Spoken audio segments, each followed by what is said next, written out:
Assalamualaikum warahmatullahi wabarakatuh. Perkenalkan, nama saya Anissa Maya Permata dengan NIM 2020143529 dari kelas 3N Prodi PGSD. Saya akan memaparkan materi tentang hakikat keterampilan berbahasa. Apa sih keterampilan berbahasa itu?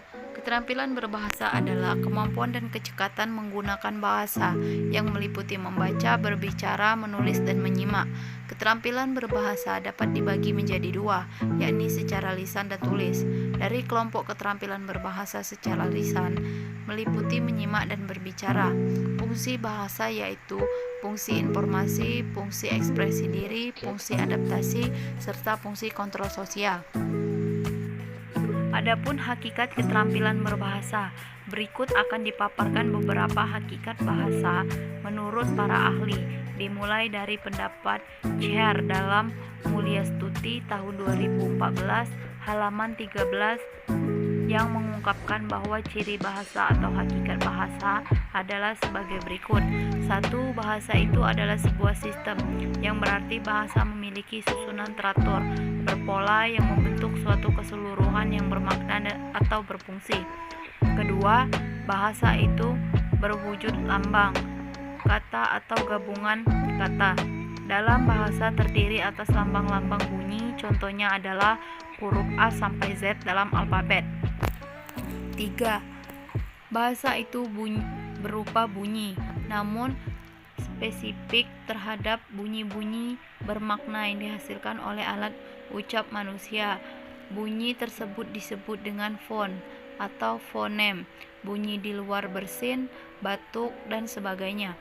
4. Bahasa itu bersifat arbitrer, dipilih secara acak tanpa alasan tetapi berdasarkan kebiasaan. Sepatu disebut sepatu. Mengapa tidak disebut alas kaki? Karena bahasa itu arbitrer, mana suka. 5. Bahasa itu bermakna. Kata atau morfen pada dasarnya telah memiliki makna, namun jika disusun dalam kalimat tidak bermakna, maka kalimat tersebut bukanlah bahasa.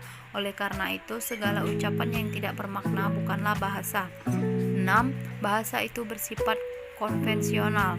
Bahasa haruslah memenuhi konvensi bahwa lambang tertentu digunakan untuk mewakili konsep yang diwakili. Jika tidak dipenuhi, maka akan terjadi hambatan komunikasi yang terjadi karena hambatan bahasa. 7. Bahasa itu bersifat unik atau memiliki ciri khas spesifik yang tidak dimiliki oleh bahasa lain. Contohnya, susunan kata dalam kalimat bahasa Indonesia sangat menentukan makna, sedangkan dalam bahasa Latin tidak.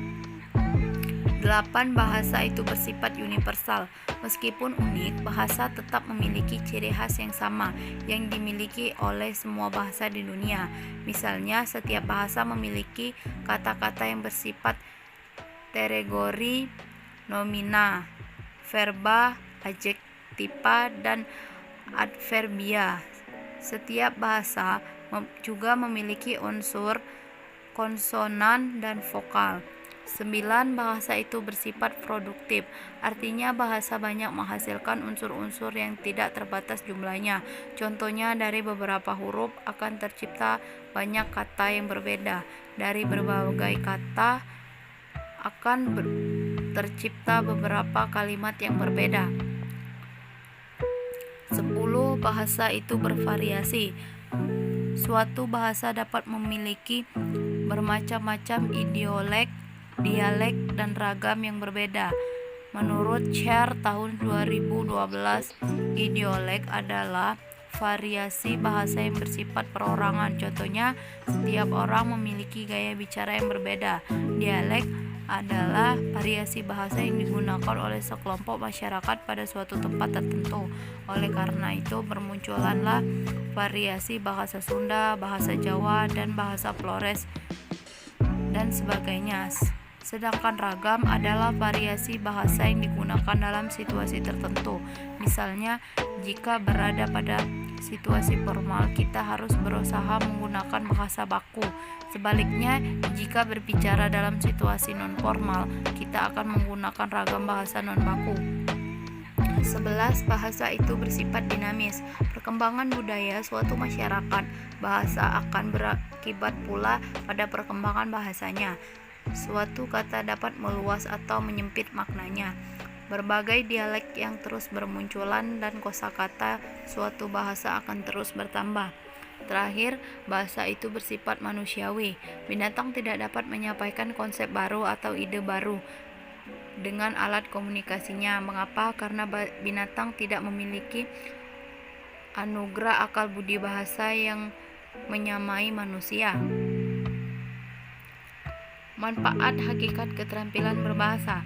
Keterampilan berbahasa penting bagi semua orang sebab kita dituntut harus dapat berkomunikasi dengan baik serta dapat memberikan pengaruh yang positif bagi orang lain.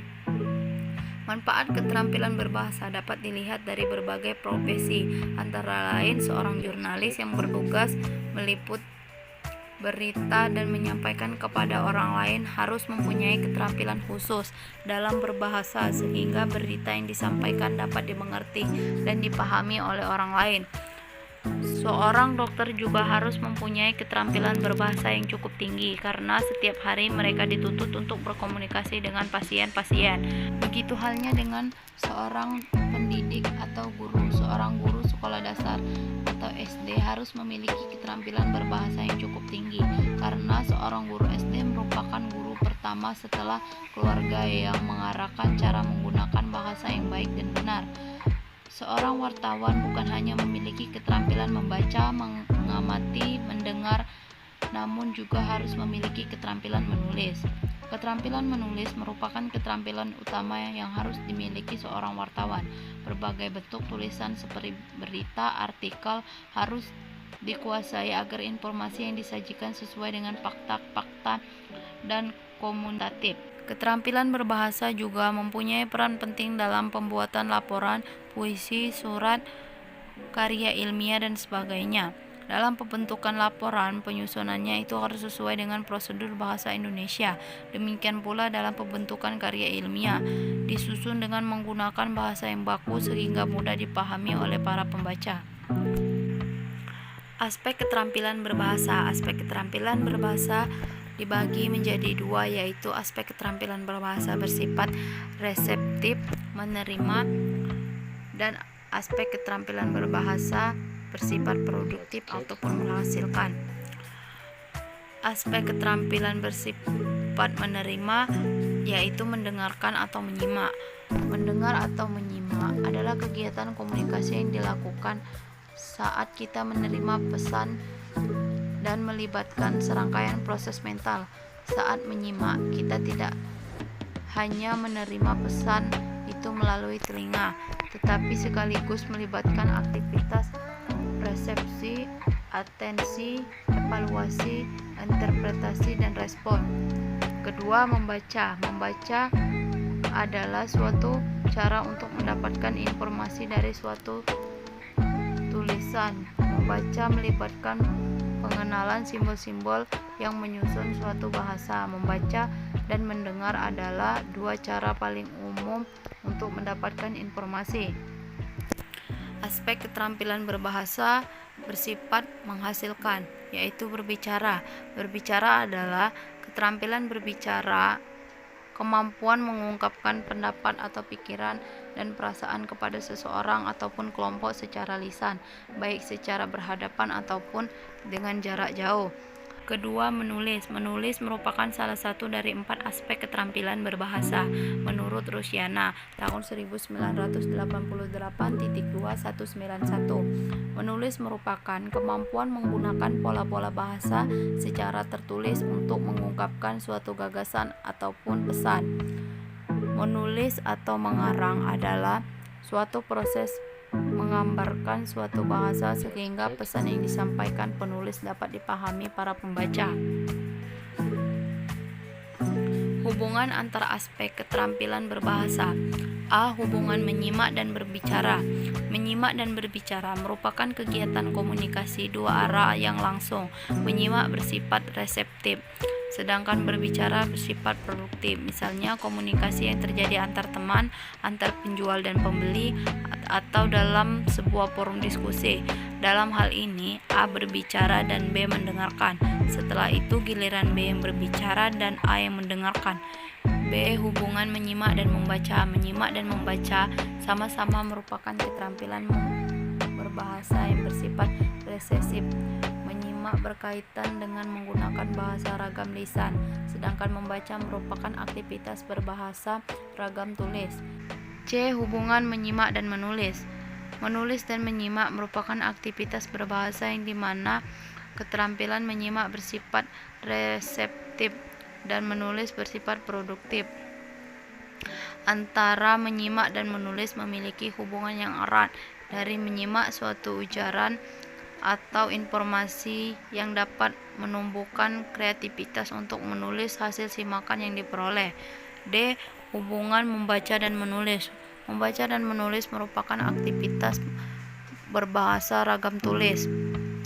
Menulis adalah kegiatan berbahasa yang bersifat produktif, sedangkan membaca adalah kegiatan yang bersifat reseptif. Seorang penulis menyampaikan gagasan, perasaan, ataupun informasi dalam bentuk tulisan. E. Berbicara dan menulis merupakan kegiatan berbahasa yang bersifat produktif. Berbicara merupakan kegiatan ragam tulisan, sedangkan menulis merupakan kegiatan berbahasa ragam tulis. Menulis pada umumnya merupakan kegiatan berbahasa tak langsung, sedangkan berbicara merupakan kegiatan berbahasa yang bersifat langsung. Berbicara pada hakikatnya merupakan suatu proses berkomunikasi yang dalam suatu prosesnya itu terjadi pemindahan pesan dari satu pihak komunikator ke pihak lain komunikan. Baik, terima kasih. Itulah paparan materi dari saya mengenai keterampilan berbahasa. Saya akhiri. Wassalamualaikum warahmatullahi wabarakatuh.